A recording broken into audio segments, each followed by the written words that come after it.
Greetings, I'm Rob Chappers. And I'm the captain. We're here at sunny Andertons demonstrating for you some beautiful Fender amplifiers. We certainly are. You've got to imagine that we're back in 1968, the 65? summer of love. Eh? 65, wasn't No, it? 68. Mine's a 65 custom though. That's 68. It's a 68. Ah, it's a 68, not 65. The 65 is a different one. And now, Fender, who have made some wonderful amplifiers over the years, Bassmans, Champs, all kinds of stuff. But in my opinion, kind of probably the three most iconic Fender amplifiers. You've got a bit of banana on your face. Oh, God. About the three most iconic ones are the Princeton, the Deluxe, and the Twin. And I don't know, I suppose probably their most famous kind of period was the blackface. So that sort of 1965 kind of blackface. And when I say that, I mean when the sort of the panel used on the amplifier was black with white writing.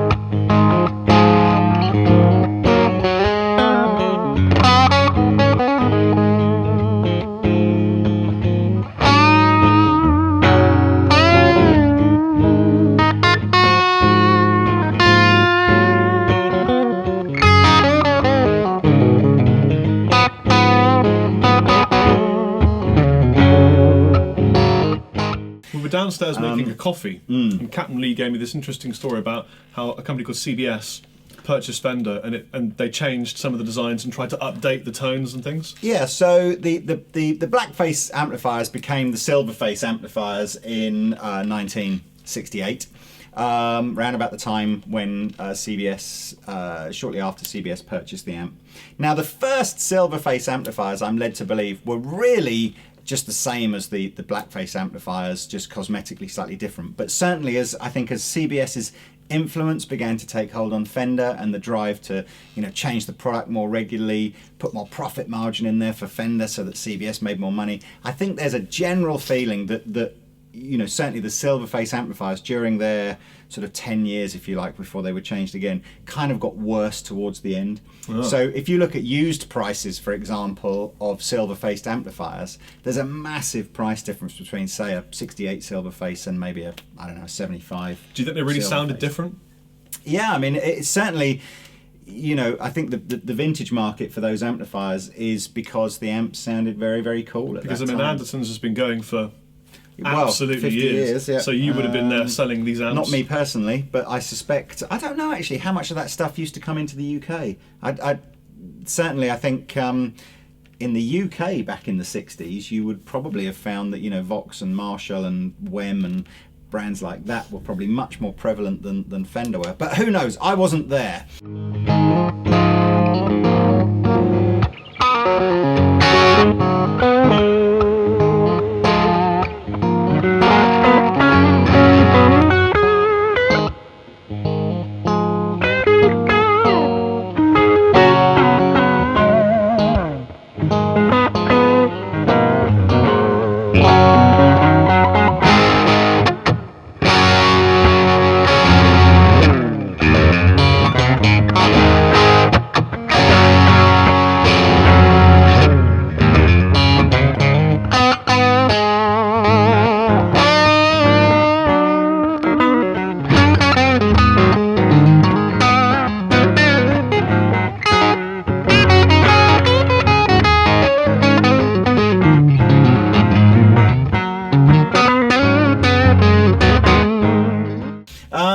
So, Fender have decided to, I bet you that banana skin is still there in a month's time. That's the kind of dude that he's like.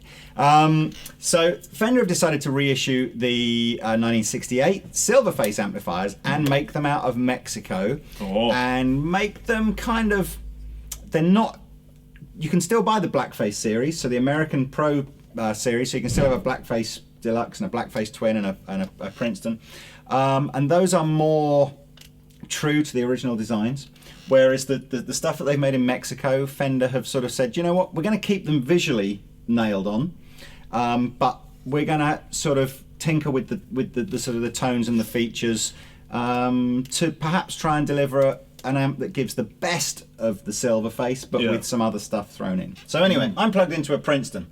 So I have it. This is the classic little sort of, you know, the 10-inch 6v6, kicks out about 12 watts, and has always been, in my opinion, kind of like the real fabulous little amp to either have at home or have in the studio if you just want a nice kind of clean sound, or an amp that's ready to give you some good tones with a pedal. It's one of the first 10-inch speaker combos where I've not realised it was a 10-inch speaker combo. And how often do you see an amplifier where the bass is actually on one? So as little bass as possible. And I think that's a recording thing. You might find for your own use in a room, you'll have a little bit more bass in, but when you're miking the stuff up, it comes across quite bassy anyway. So we have this amazing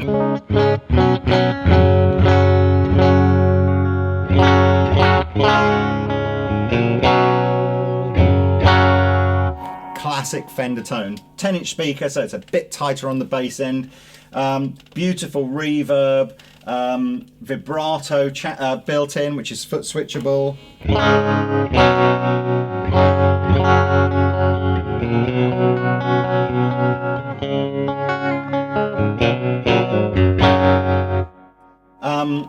Switch that off there.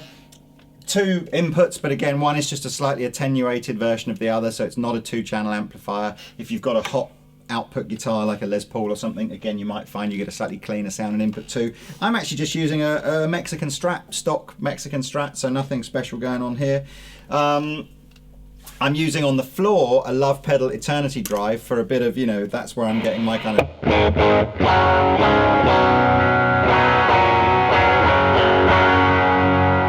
I've got to say that the Eternity Drive isn't doing it for me with this particular Really? amp. No, I much prefer what I'm using. But I love that kind of, you know, I love that sort of, you know, I love that dark.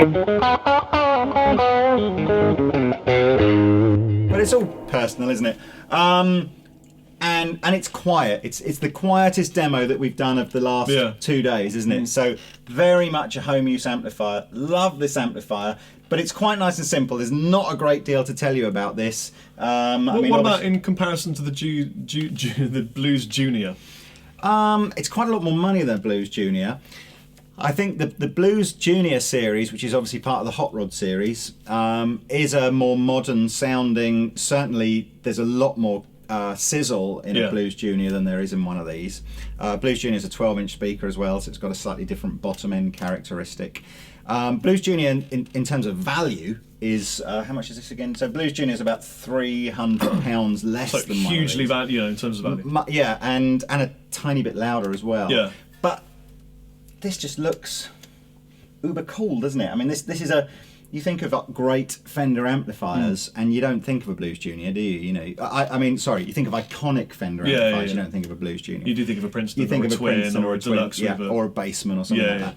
So this sounds great. It's got a little Celestion 10-inch speaker in it, but you know, I really, really like this amplifier. But there's not much else to tell you on that. So well, there's a lot to tell about mine. There is a lot. I got the 68 Deluxe Reverb.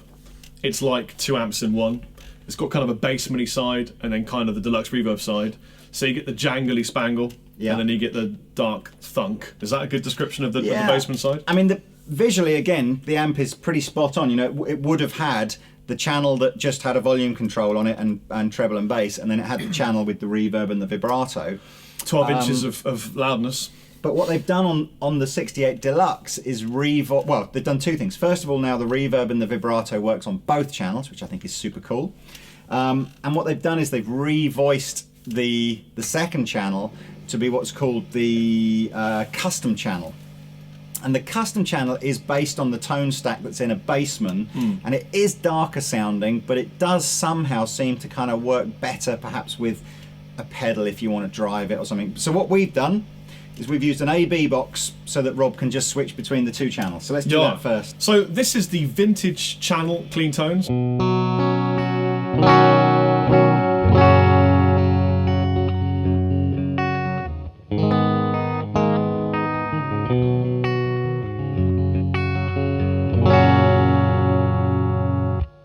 pop the tremolo on or something if you want to, or vibrato if you want to.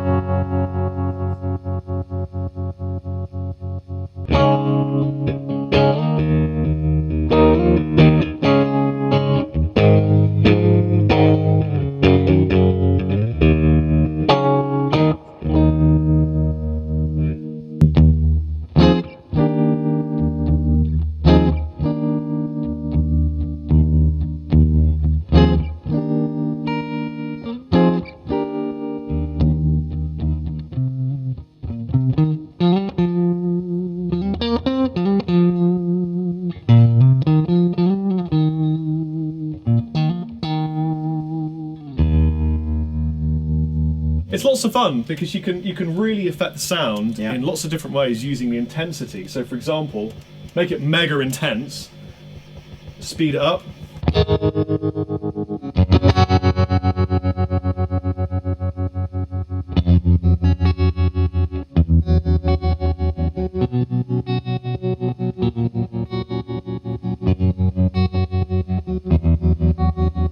And what I used to do Yeah. is practice my scales to tremolo. Really? And see if I could get them in the pocket. So for example,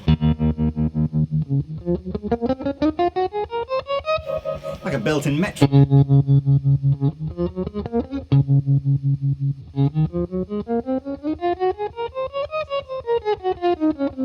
yeah. Sounds like If you you're get doing it that Jeff wrong, Beck thing, if isn't you it? get it wrong, you don't hear it if the Yeah. intensity's right up. So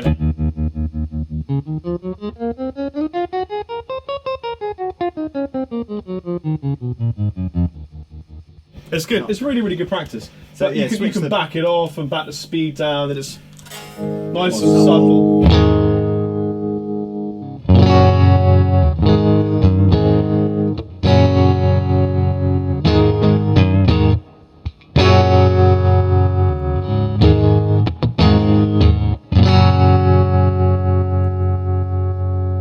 And I like the way it goes whoa, whoa, whoa, and it dies away. Well, It doesn't just die. I think it's a tube vibrato, and it's based on a circuit that as the intensity, as the speed is changed, you'll physically hear it gradually speed up and then slow back down again as you turn it down. So it's kind of cool like that. And here's the other side. So this is the custom channel, which they've revoiced now to be a bit, I think, darker sounding. Anyway, let's have a listen.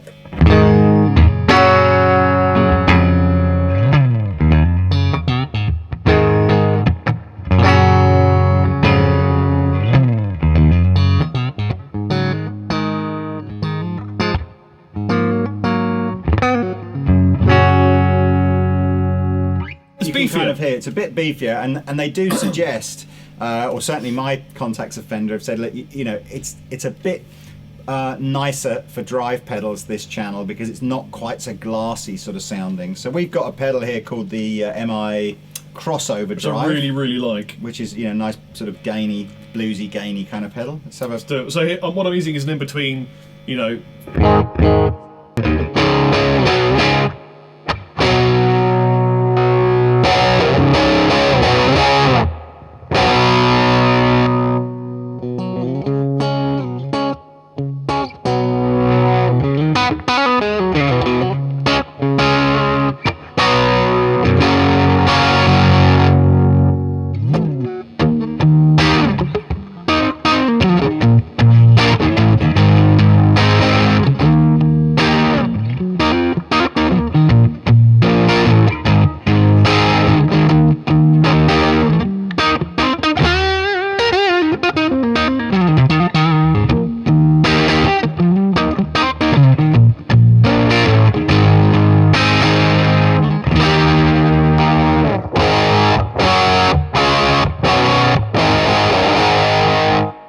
I think that sounds awesome. It does sound It sounds really- authentic. Well, and that's what I guess, you know, so many other studio guys of that era, of the sort of, you know, the 70s, would have used, you know, Princetons and Deluxes. I'm pretty sure, without sort of name dropping here, when we had clinics, like masterclasses with Larry Carlton last year, I'm pretty sure he was saying that he did all the kind of the Steely Dan stuff with, I'm pretty sure he said it was a Princeton. And it's that kind of classic, I might have got that completely wrong, but it's, you know, that type of era and that type of session studio guitar player was, you know, was definitely using this kind of amplifier.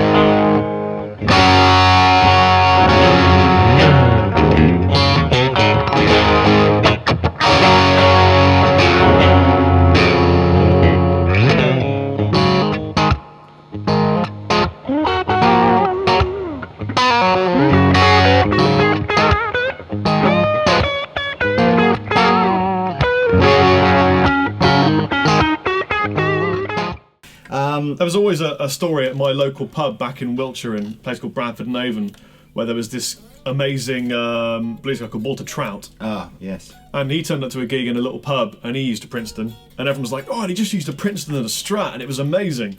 And it was like this incredible sound and tone and just such a little tiny amp, and I kind of like that. It's like the David and Goliath concept, little tiny amp, amazing tone. Yeah.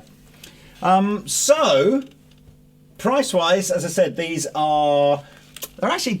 are about 20% cheaper than the sort of the Pro Series Blackface stuff that comes out of America. So I suppose from that point of view, you could say that they're good value. But as I think Rabir was sort of saying, given that you could conceivably go and buy something like a Fender Hot Rod Deluxe or a Fender Blues Junior for, again, probably 20-30% less again. I guess, are they good value for money or not is subjective. Well, they are if you want that tone. Yeah, if you like them. Do you want that tone, YouTube? That's the question.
I certainly think visually they've nailed it. The 68 silver face twin with the blue writing is nailed on. I think it's hard to tell. I think I prefer it to the blackface. I don't know if you can you visualize the blackface with the much more sort of a slightly darker, still a silver grille, but it's more sort of a black weave, blackface, white writing. Plus, they're not going to kill your back like a twin, are they? No. We forgot to say there is a twin within the 68 reissue series as well. But who gigs with twins anymore? I did once. I've got a story about my twin. I had a twin. What, a twin? Amp, an evil twin. Fender twin. And I gave it to my singer to carry into the venue, which was down quite a long flight of stairs in an underground cellar venue. And he dropped it from the top of the stairs, and it bounced all the way to the bottom. And I was like, well, that's it, gig's off, my life is over, I've got to go spend a lot of money on another twin or whatever, because obviously it wasn't insured, because I was a scroty 20-year-old. And picked it up and gigged, because it was absolutely fine. That's and not mad, even the valves were broken. That's mad. And I just thought, that's pretty incredible,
And I think that it's bizarre, isn't it? Because we've had this real change in what you need to gig with amplifier wise now. Going back to the 60s, 50s, 60s and the 70s, where PA systems either didn't exist at all. Your PA was your Fender Twin. Yeah, they were certainly nothing like the sort of power that you would get nowadays. And actually, this whole concept of sort of the bedroom guitarist, it kind of didn't really exist. So sort of back in those days, you bought an amp to either use in the studio or to gig with. Yeah. And the Twin. I mean, I remember even just when I started selling guitar amps, which was sort of late 80s.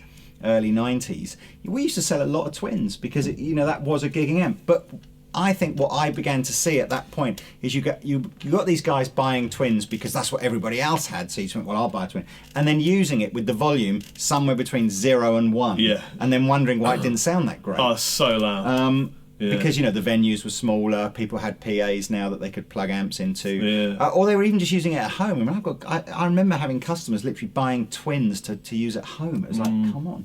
And now I think we're all much more understanding of the fact that actually, unless I want to play in a loud country band, where I need massive clean headroom, I just would never buy a Twin. Why would you buy a Twin? But I could take a Princeton with a mic in front of it like this and play pubs where perhaps there's only 50 people in the audience. There's no problem with that at all. And that's what it's for. That's exactly what it's for. Yeah. So I think we've kind of... Wait, what's your guitar, Lee? I've said a Mexican Strat. What's my guitar, What's your Lee? guitar, Chapman? This is the Blackout Captain Lee signature model Cap 10. You know what we should do, don't you? What should we do? We should just have a little swap see. Captain Lee needs to say something publicly on this video. Schoolboy Errod through a massive jam that Rob and I just did that you're probably still going to hear because it was a good jam. It was a good jam. I think I was using a speaker cable as one of my guitar leads. When he says he thinks Schoolboy Error, because you didn't hear any hum really on the clean sound, but I know with the gain sound it was really dirty. So I've changed leads now, and all of a sudden, this is how much noise there is in the background, i.e. hardly any. As opposed to when I was playing before. Play a bit of lead with that then? Yeah,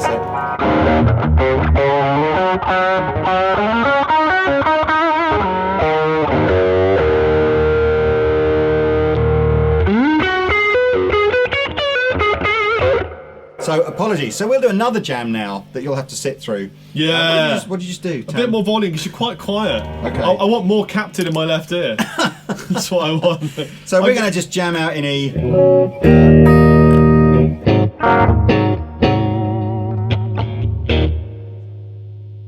Oh yeah, but I'm so used to playing an A with you that I just immediately...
Damn, I wish I'd used that other lead for the other jam, because that was 57 times better. But I think we redeemed ourselves with the betterness. And you know what? We told people too. And we told people, so there we go. Honest. What do Honesty, I know? great value. I tell you what, leads make. Moustaches. I will get leads make a difference. Oh my God. Wood may not. Who knows? That argument will go on forever. But leads definitely do. I think everything makes a difference because everything is part of the system. Everything makes a difference. You make a difference. I make a difference. In the long-standing tradition of Andertons over the last 2 months, where we rate things, we should now rate these amplifiers. But I'm going to find this tremendously difficult. Why? Well, because it's why, Mr. Chapman? Because it's clean tones. I see what you're saying, and basically, it's just not your. Well, no, I love clean tones. But there are lots and lots of amps that make a great clean tone. You know, there are some of the new Victory stuff. There's a great clean tone. I love the clean tone, for example, on a rock reverb. But these do a very specific kind of clean tone. I think they're good value for money. I tell you who rules the waves. Clean. It's Fender all the way, unless you've got heaps of dough and you get into the worlds of things like Tone Kings and Two Rocks. And well, stuff yeah, like that. Two Rocks and Matchless and Dumbles Dumble. and all that Yeah, kind of you're right. But, you know what? You're right. Value for money. The value for money end, and you want a good sounding clean amplifier. I challenge anybody to stick anything in a room with a Fender amp. Roland Cube. And come on.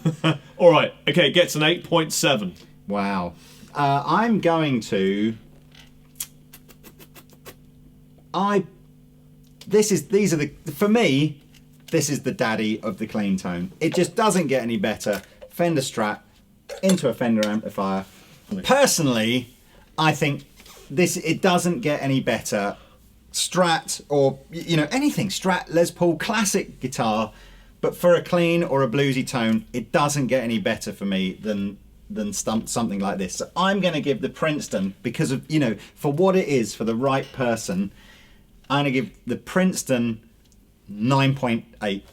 Wow. I absolutely love this amplifier, especially when I use the right lead with it. Yes. The Deluxe, I'm going to mark it down purely and simply because I actually don't like it when manufacturers mess with the original. Vox did something with the AC30. They about 7-8 years ago. The AC30 got discontinued and they reissued it with what they thought people would want on it, like channel switching, and reverb, no one wanted to buy it. And everyone kind of went, well, I kind of liked it how it was. Yeah. So they pretty quickly sort of put it back. Now, in fairness to Fender, all they've really done is tinker with the voicing on the amp, and I think it's a great idea now that the reverb works on both channels. So that's cool. So I'm only going to mark it down an incy-wincy bit because I don't really dislike what they've done to it, but personally I probably wouldn't have changed it. So I'm going to give this one 8.8. Ooh, that's 1 point higher than me. But this one 9.8. 8. Well, this one 8.7 from me, but Yeah. if you add this into your rig, I'm going to go 9.5. Wow. Because I thought these two were a marriage made in heaven. If you can't see it from here, it is the crossover drive from MI Effects. Yeah. Soon becoming one of my favourite effects companies. I think this is a brilliant pedal. It's a great really drive pedal. natural sounding drive pedal. Yeah. And what's your mark for the Princeton? It just doesn't do it for me, man. I'd rather the Blues Junior personally. I just, for me, it's just Blues more Junior's that. a good amp. It's a great amp. It's a I have brilliant 2 amp. of them now. That's why I asked you. That's my problem. Is that Blues Junior for me is the little tiny Fender amp that's great. 2 of those, ABY pedal, a couple of effects, Fender Strat, you're done. Yeah. Or Tele. So I'm going to give it a 7. I mean, it's great. I just think there are others. Don't do that, Lee. Wow. No, I would happily chop my Blues Juniors in for a Princeton. Oh, really? Yeah. Why haven't you then? Because I've never really You own a massive guitar store. I know, And you have 2 Blues Juniors. Why do you own a Princeton? No. Because the reality is, because I'm largely office bound in my little store. I actually I would say I spend probably the bulk of the time I spend trying gear is doing videos with you. So quite often, it's like I'm not really I think this is great. Okay, I take it back. I'm going to chop one of my Blues Juniors in 4. You heard it here first. Lee's going to get awesome. something. He's going to get some gear. Oh my God. That sounded awesome. And by the way, the pedal I was using, which is my undisputed, can't lift it up because it's plugged in, my undisputed king of pedals that always make me personally sound good, in my opinion, is the Love pedal Eternity Drive, which I love. Well, there you go. Amazing instant news from Chappers and Lee here at Andertons. We bid you farewell. Au revoir.